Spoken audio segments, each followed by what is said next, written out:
Hey guys, welcome back to my channel, Risa y Paz. Today I'm doing an updated length check. In my twist and chat video, I told you all my goal was to achieve waist length, and this is how we're going to get it done. So I used Miche Beauty's deep conditioner, their Indulge deep conditioner, and the leave-in Lavish conditioner.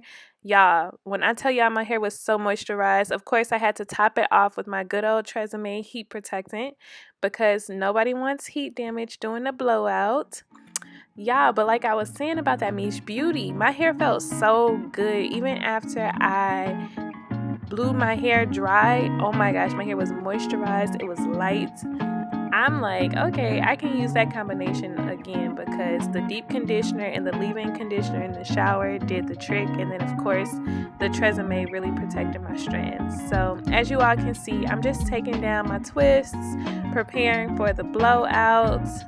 I am going to do the same method that I did in my previous video, but yeah, I'm really excited to see how much my hair has grown since March. So March was the last time I did a length check, and we'll just see. I'm going to just fast forward through this process, and I'm going to get started on the blow dry.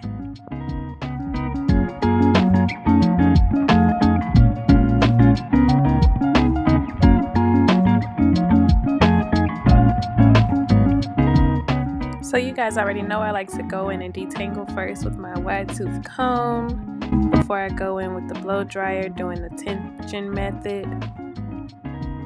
I'm applying that heat protectant section by section. My hair was very soft.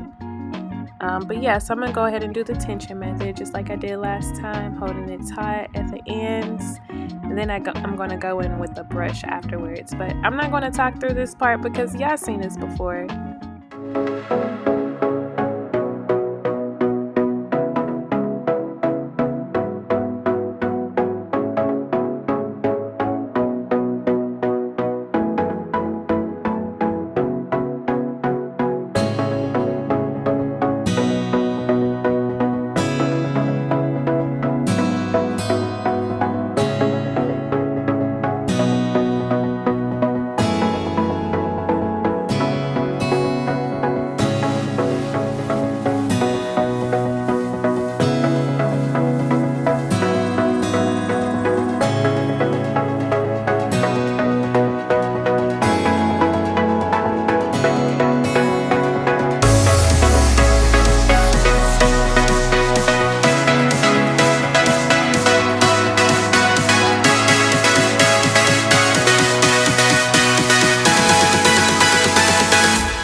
So as you can see, my hair did grow a couple of inches longer. Thank you all so much for watching this video. See you all in the next time. Deuces.